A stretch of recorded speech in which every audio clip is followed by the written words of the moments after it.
Como habíamos dicho anteriormente, los relieves en las regiones continentales se relacionan con el clima que existe ahora o que existió en tiempos pasados.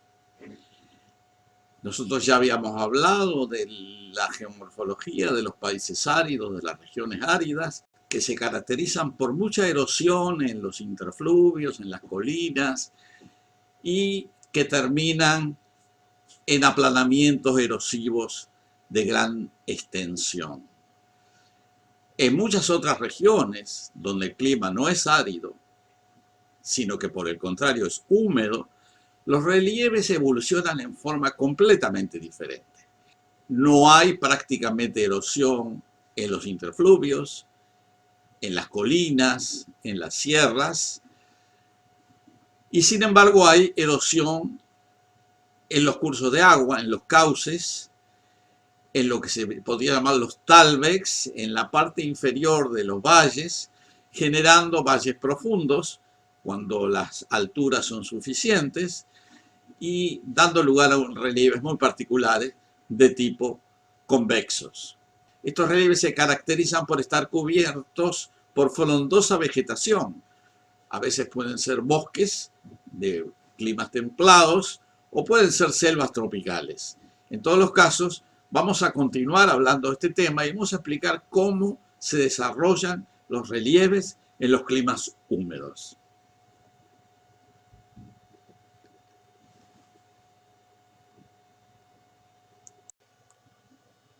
Los relieves desarrollados en climas húmedos tienen las siguientes características o condiciones de formación que detallaremos a continuación. Se forman en zonas con elevada pluviosidad, generalmente regular a lo largo del año, y en regiones tropicales se considera elevada cuando las precipitaciones superan los 2.500 o 3.000 milímetros anuales aproximadamente.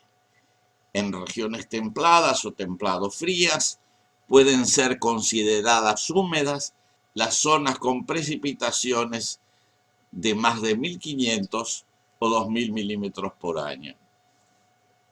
Los relieves húmedos están cubiertos por una capa vegetal continua. En los relieves húmedos suele haber un manto de alteración relativamente espeso, por ejemplo, de más de 3 metros. Los suelos están constituidos por abundante materia orgánica, hojarasca y humus. En los relieves húmedos hay muy poco escurrimiento superficial y domina la infiltración.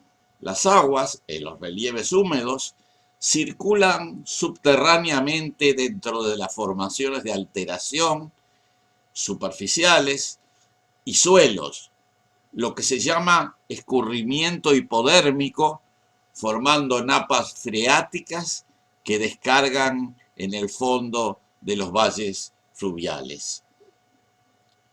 El flujo fluvial en los cauces de los ríos es constante y con pocas variaciones a lo largo del año. En los relieves húmedos hay muy poca erosión superficial y el agua llega a los ríos sin sedimentos en suspensión, aunque cargadas en sales disueltas.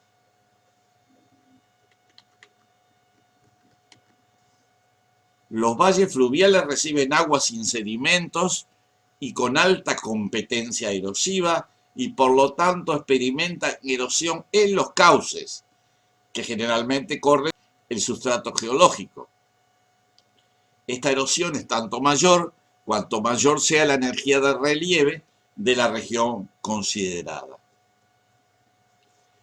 Debido a la profundización de los valles de los ríos y a la escasa erosión superficial o torrencial, interfluvios y laderas, la pendiente de estas últimas se incrementa generando inestabilidad en los suelos y formaciones superficiales y frecuentes movimientos de masa como deslizamientos, derrumbes, etc.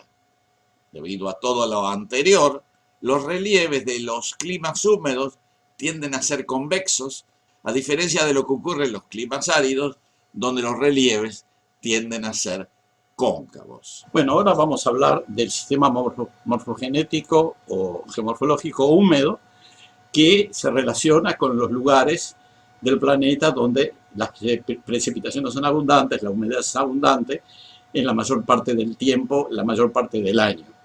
Este sistema, el sistema húmedo, ocupa más de 30 millones de kilómetros cuadrados a nivel mundial. Se caracteriza por un superávit anual de precipitaciones con relación a la evaporación y, consecuentemente, tiene una cobertura vegetal densa y espesa. Los mecanismos característicos de un sistema de este tipo, en primer lugar, se caracterizan por la cobertura total de la superficie por la vegetación, selvas, bosques, frecuentemente con varios estratos superpuestos, estrato arbóreo de varios niveles, el estrato arbustivo, estrato herbáceo, y también por el escurrimiento en las laderas prácticamente nulo. El agua no corre en las laderas prácticamente por encima del suelo. Al mismo tiempo, al no correr por las laderas, tampoco forma torrentes, no tiene oportunidad de formar torrentes porque no hay agua que vaya a contribuir a los hipotéticos torrentes que se formarían. Y por lo tanto no hay erosión superficial ni torrencial. Las laderas, por lo tanto, como no hay erosión, evolucionan muy lentamente y se estabilizan. Hay muy poca cantidad de pequeños vallecitos secundarios en las laderas debido a la ausencia de erosión torrencial.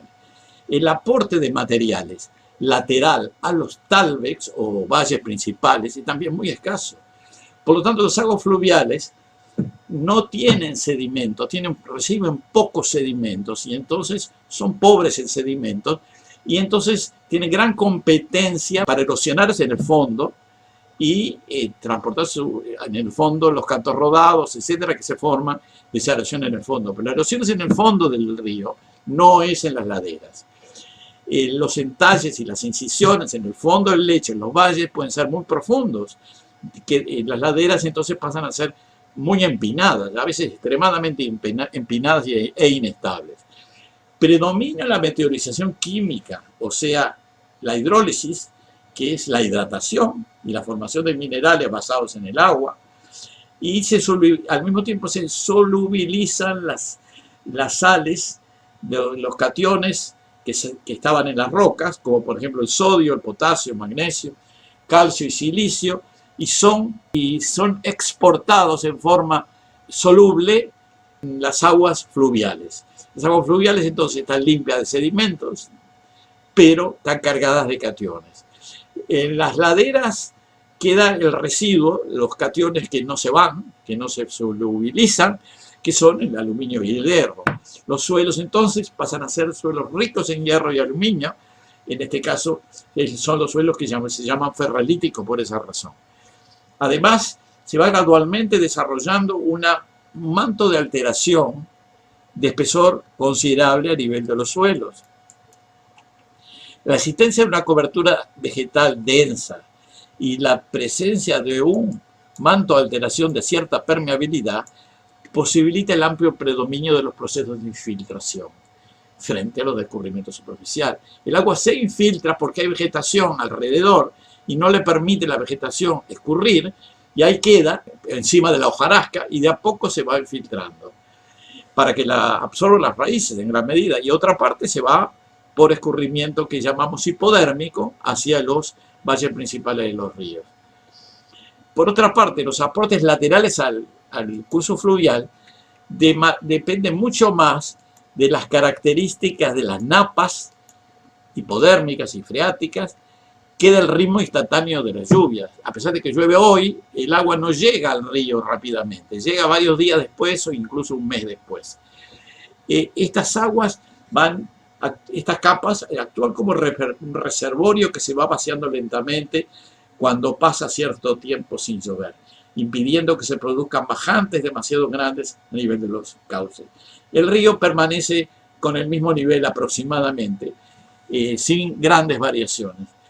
Cuando llueve, en cambio, el agua infiltrada se emplea en primer lugar para cargar la napa, y no es sino varios días después que llega al valle principal. Generalmente de forma lenta y homogéneamente distribuida en el tiempo.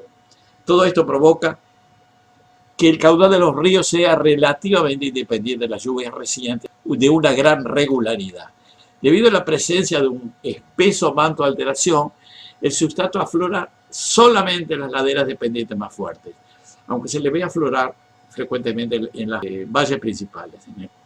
En los valles de clima húmedo, los perfiles longitudinales muestran irregularidades frecuentes como resultado de las heterogeneidades litológicas que hay en el sustrato, abajo, cuando el río erosiona en el fondo, a veces erosiona más, a veces erosiona menos y genera irregularidades.